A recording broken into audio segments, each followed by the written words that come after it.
ओम श्री गणेशाय नमः। मित्रों, मैं राघव राम मिश्रा आप लोगों का अपने इस YouTube चैनल आप और आपका अंक कार्यक्रम में एक बार पुनः स्वागत करता हूं। आज हम बात करने वाले हैं अंक ज्योतिष के मूलांक 7 के विषय में।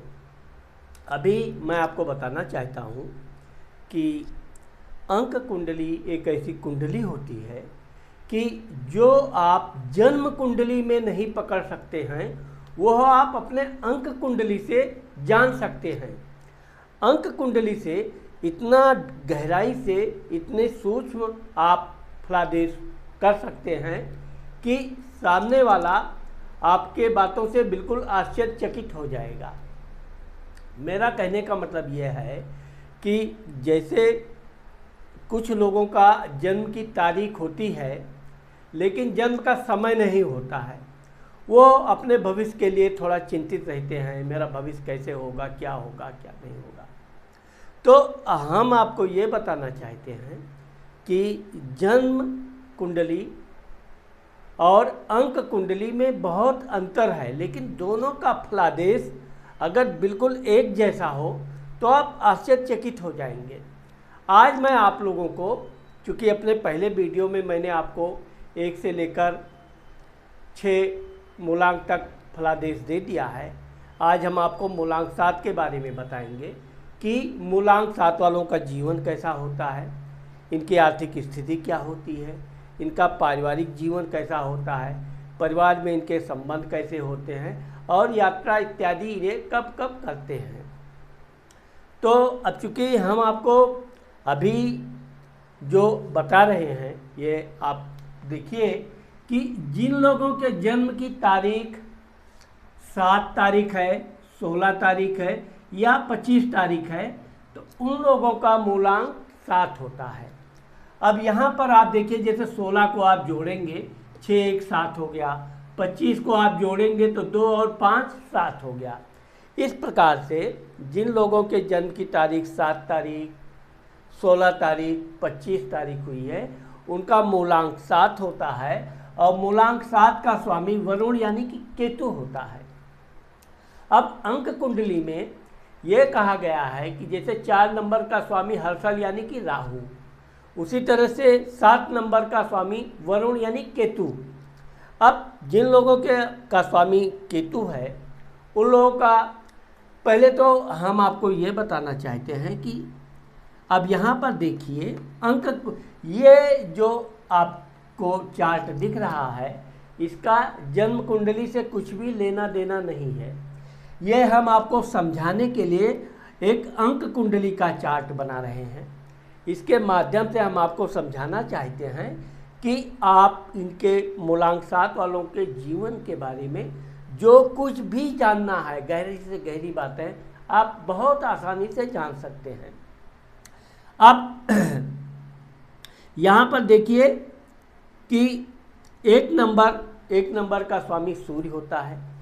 सूर्य तेज, मान सम्मान, प्रसिद्धि देने वाला होता है, कभी झुकने वाला नहीं होता है। अब सूर्य के साथ वरुण यानी 7 नंबर का स्वामी वरुण केतु बैठ गया है तो वैसे तो जन्म कुंडली में कहा जाता है सूर्य केतु ग्रहण योग, लेकिन इन लोगों का जो रूप रंग स्वभाव होता है ये दिखने में थोड़े सुंदर होते हैं, आकर्षक चेहरा होता है, लेकिन ये बहुत अधिक सुंदर नहीं होते हैं। स्वभाव में इनके देखा जाए तो वैसे तो ये बातचीत करने में बहुत ज़्यादा बातचीत करते हैं, कभी कभी तो ये बिना ज्ञान के भी बातचीत करते हैं, लेकिन जब ये बातचीत करते हैं तो बातचीत करते करते ही इनको ज्ञान भी प्राप्त होता है। ये वार्तालाप में अग्रणी होते हैं। परिवार के मामले में देखा जाए तो अब यहाँ पर क्या है कि जिनका स्वामी मूलांक 7 है ये बचपन से कुछ अलग करना चाहते हैं, इसलिए इनका विशेषकर इनके पिता के विचार इनके कम मिलते हैं। अब चूँकि यहाँ पर ये कह रहा है कि ये अकेले, जैसे एक कहावत है कि अकेले चना भाड़ नहीं फोड़ सकती, परंतु यहाँ पर जिन लोगों का मूलांक 7 है, ये किसी का सहायता लिए बिना ये खुद अकेले अपने बलबूते पर बहुत कुछ करना चाहते हैं और बहुत आगे तक जाना चाहते हैं। वैसे तो ये अगर थोड़ा सूझबूझ से काम लें तो ये है अपने जीवन में बहुत आगे तक जाते हैं।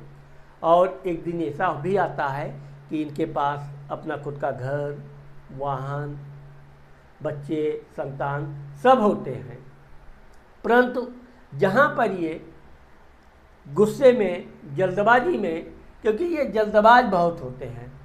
केतु का मतलब ये होता है कि केतु को सिर नहीं होता है, धड़ होता है, इसलिए कहा गया कि वो जिद्दी होता है।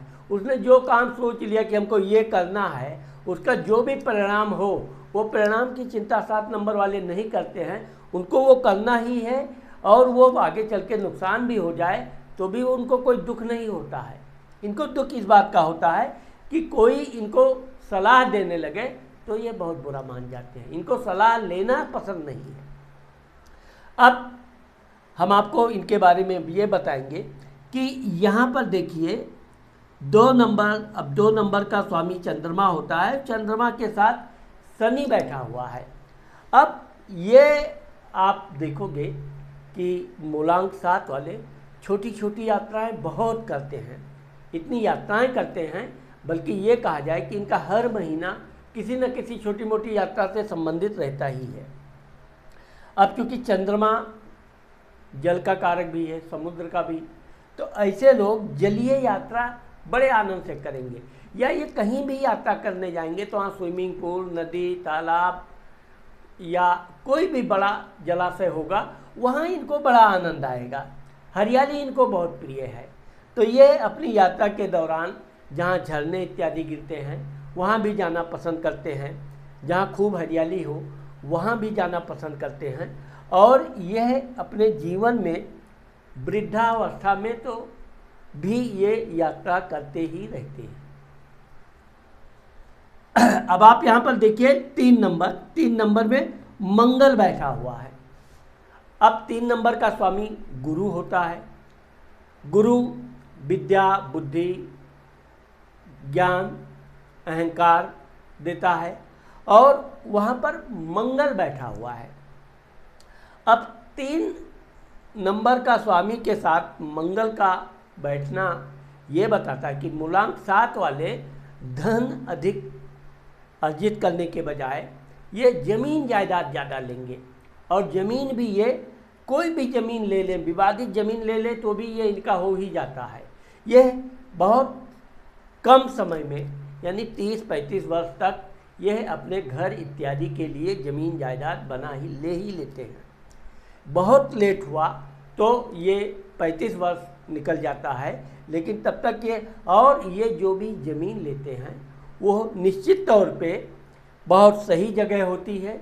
आगे चलकर वो जगह इतनी कीमती होती है कि इनका जो चुनाव होता है ज़मीन के मामले में कभी गलत नहीं होता है। यही कारण है कि 7 नंबर वाले प्रॉपर्टी के मामले में धनी माने जाते हैं। यह अपने युवावस्था से ही धन बचाओ, मकान बनाओ, प्रॉपर्टी लो, और इस क्षेत्र में ये बहुत सफल होते हैं।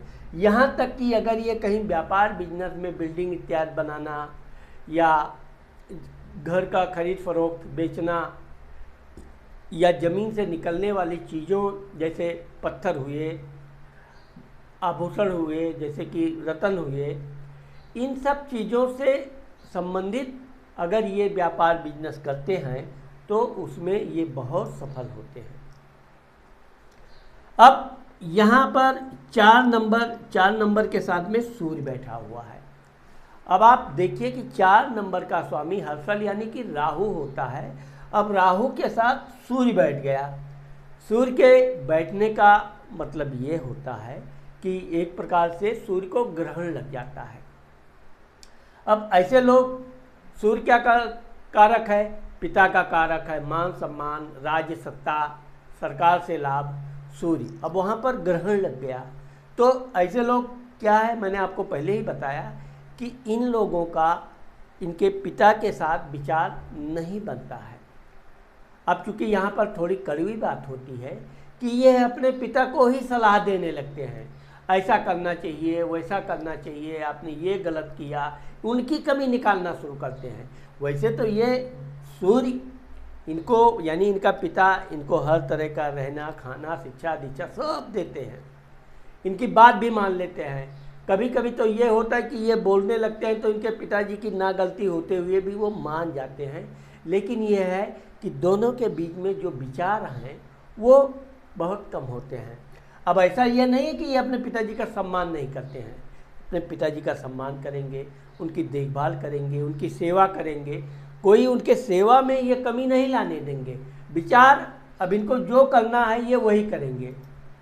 इनके पिताजी लाख बताओ ये नहीं, ये कर डालो, इस बिजनेस को कर डालो या ये नौकरी कर डालो, इनको सुन लेंगे। बस यही बहुत बड़ी बात है कि इन्होंने सुन लिया, वैसे तो ये किसी का सुनते ही नहीं है। दूसरी चीज़ क्या है कि ऐसे लोग अपने अधिकारी इत्यादि से भी उलझ जाते हैं। कभी कभी तो ये अपने ऑफिस के लीडर होते हैं और ये क्रांति ला देते हैं, ऑफिस में हड़ताल करवा देते हैं। ये सबसे अग्रणी होते हैं विद्रोह करने में। इस कारण से हमेशा इनके अधिकारी लोग इनको या तो मिलाकर काम करेंगे, अगर वो गलत काम करते हैं तो इनको ज़रूर मिलाएंगे, और नहीं तो यह अपने अधिकारी के काम में हमेशा जांच पड़ताल करते ही रहेंगे। ना विषय होते हुए भी ये उसमें कुछ ना कुछ पूछताछ पता करना। तो यहाँ पर क्या है कि इनको इनके अधिकारियों से थोड़ा कम सम्मान मिलता है, और अपने अधिकारी को ये सम्मान वगैरह तो देना इनको आती ही नहीं है।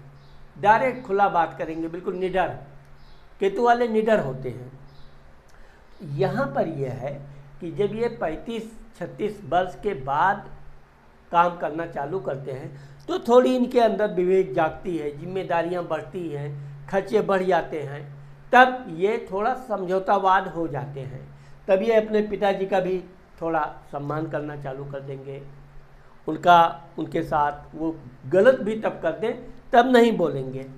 लेकिन यह है कि थोड़ा युवा अवस्था में ये उदंड ज़्यादा हो जाते हैं। अब ये देखिए 5 नंबर में चंद्रमा बैठा हुआ है। 5 नंबर का स्वामी बुध होता है। बुध क्या देता है? धन, याददाश्त, मीठी वाणी, व्यवहार। अब वहाँ पर चंद्रमा बैठ गया, मन का कारक चंद्रमा।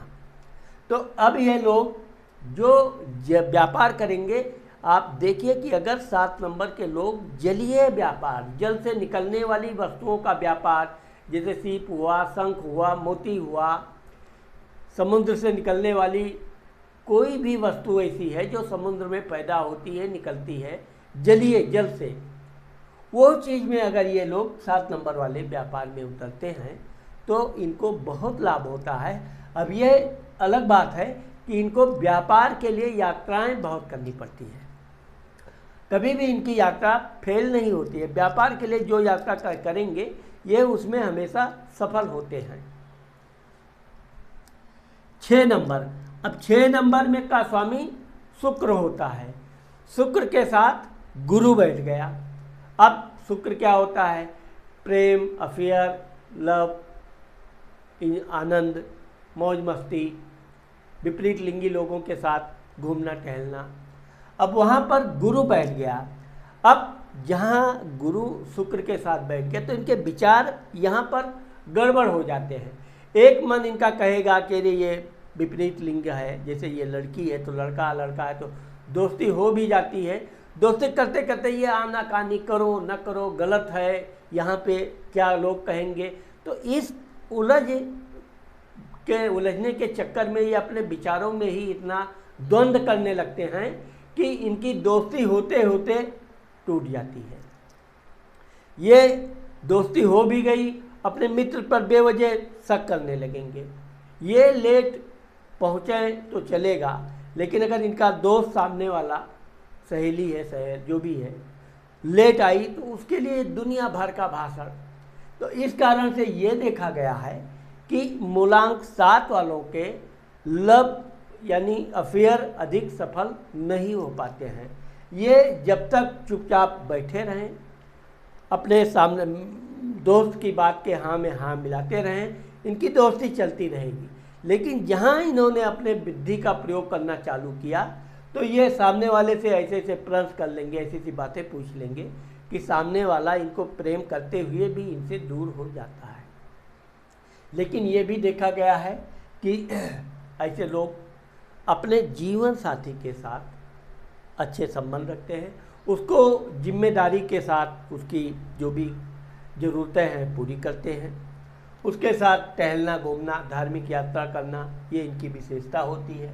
अब चूँकि गुरु विद्या भी देता है तो ऐसे लोग हर प्रकार के विद्या के ज्ञानी होते हैं, लेकिन इनको बेवजह के फिजूल भाषा का ज्ञान, फिजूल बातों का, जिसका समाज से अच्छे समाज से कुछ लेना देना नहीं है, दिखावे के लिए ये बड़े अच्छे खासे ज्ञानी रहेंगे, लेकिन अंदर से इनको हर क्षेत्र का गुप्त ज्ञान, ये ज्ञान वो सब ज्ञान इनको चाहिए।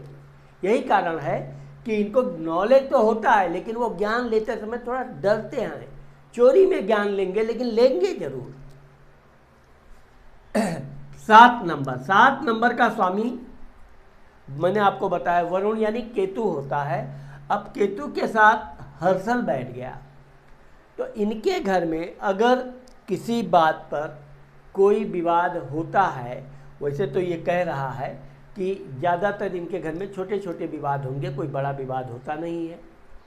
बहनों के साथ, इनकी माँ के साथ, बुआ जो भी महिला हैं उनके साथ इनके थोड़े संबंध कभी कभी, क्योंकि इनकी वाणी बहुत कड़वी होती है, कुछ भी बोल देंगे, ये नहीं समझेंगे, सामने वाले को बात चुभ जाती है, क्या बोलना चाहिए कैसे बोलना चाहिए। वैसे ये दिल के साफ होते हैं, इनके अंदर ऐसी कोई बात नहीं होती, लेकिन क्योंकि वाणी इनकी ऐसी होती है कि वो निकल ही जाती है, और वो निकल जाती तो इससे इनके घर में जो महिला वर्ग हैं वो थोड़ा इनसे नाराज़ हो जाती हैं कुछ समय के लिए, फिर इनका पारिवारिक जीवन चलता रहता है।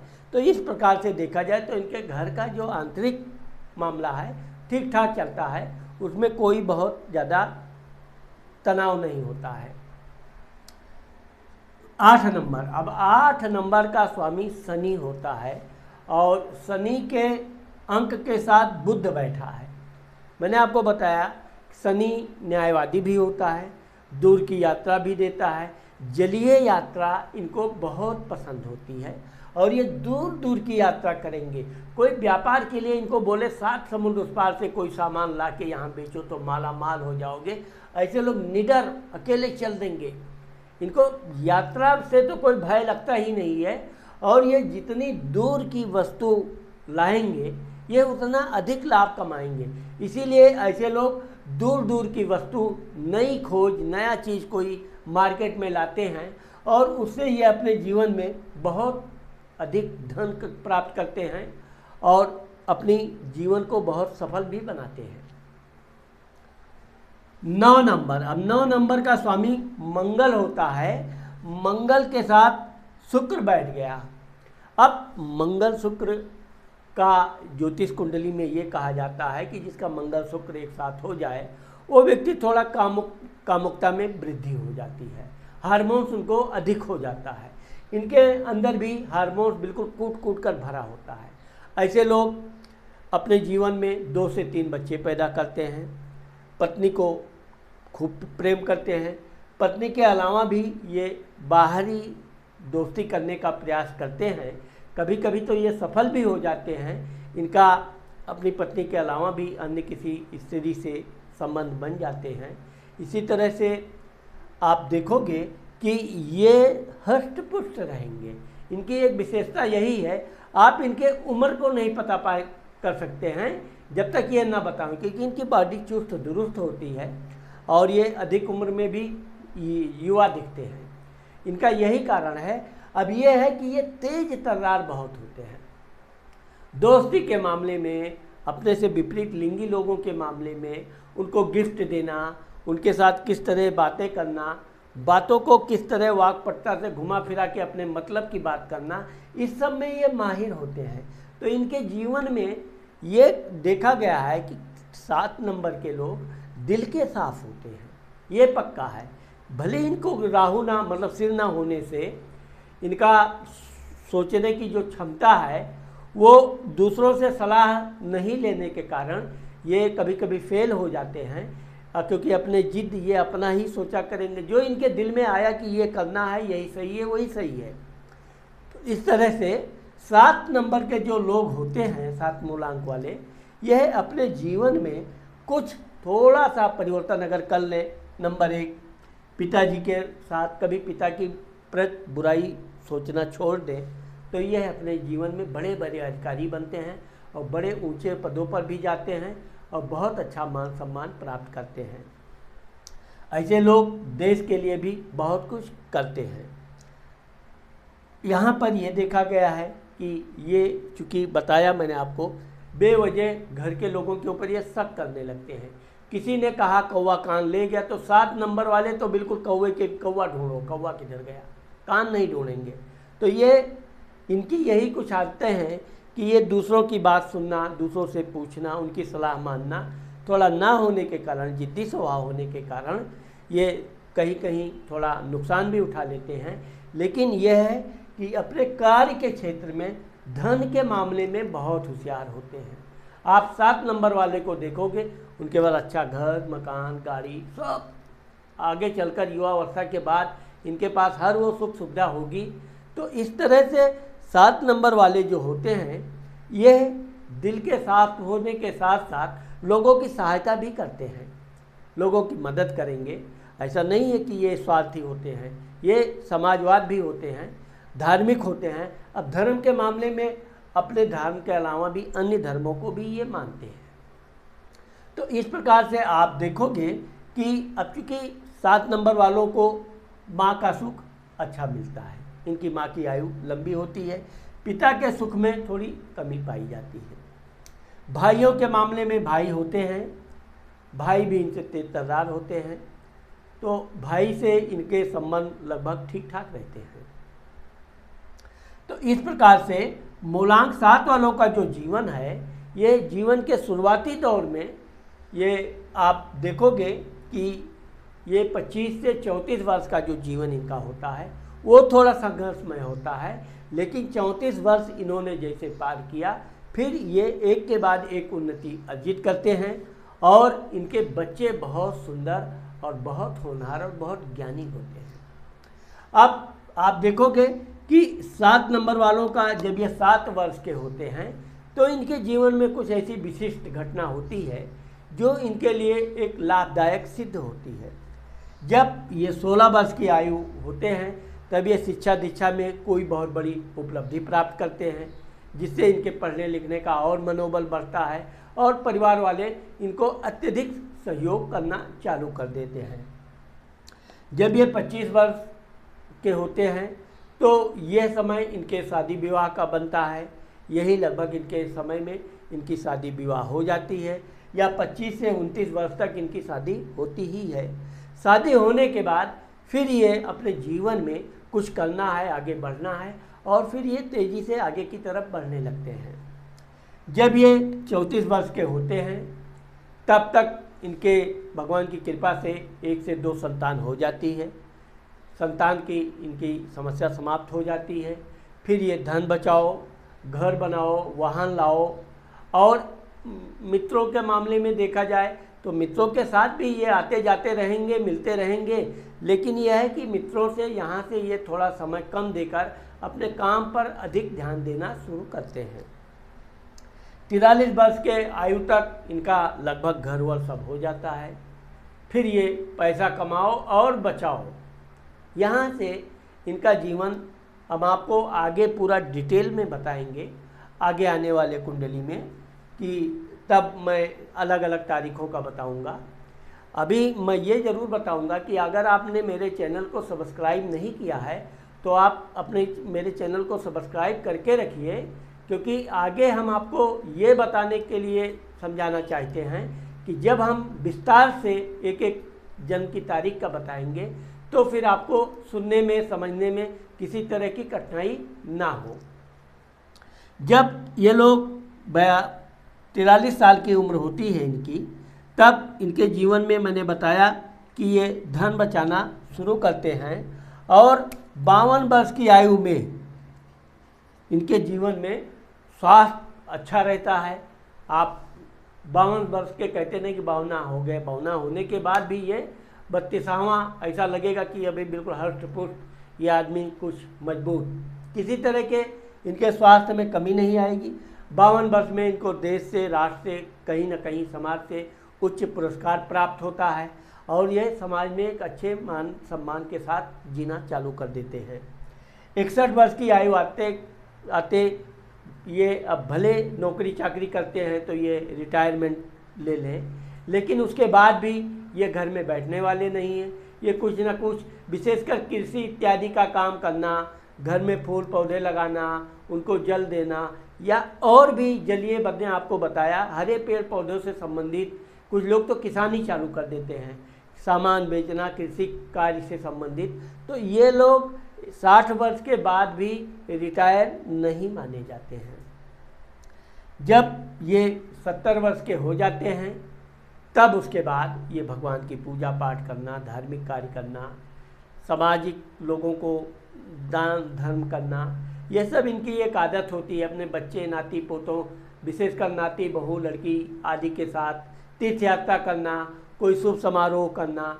तो ये 70 के बाद इसका जीवन थोड़ा आनंदमय व्यतीत होने लगता है और इनको अपने वृद्धावस्था में किसी तरह के आर्थिक इत्यादि धन की कमी नहीं रहती है। मूलांक 7 वालों का वैसे तो शुभ दिन सोमवार माना गया है, क्योंकि ये भी देखा गया है कि चंद्रमा 2 और 7 अंक का प्रतिनिधित्व करता है। लेकिन ये भी आप देखोगे कि इन लोगों का जो शुभ रंग है ये सतरंगी है।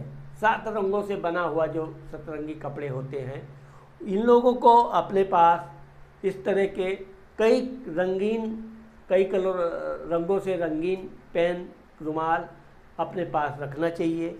दान भी देते हैं तो सतरंगी प्रकार के कपड़े इत्यादि दान देने से इनको विशेष लाभ होता है। इनको बस पिता के मामले में सावधान रहें तो ये 7 नंबर के मूलांक वाले अपने जीवन में बहुत उन्नति करते हैं। तो मित्रों, मुझे आशा है कि मैंने आप लोगों को आज मूलांक 7 के बारे में जो बताया है, ये वीडियो आप लोगों को ज़रूर पसंद आएगा। आगे हम और आप लोगों को विस्तार से बताएंगे, इसलिए आप हमारे इस वीडियो को देखकर कमेंट करना, लाइक करना, बेल दबाना मत भूलिए, जिससे हमारा हर वीडियो आप तक मिलता रहे। नमस्कार।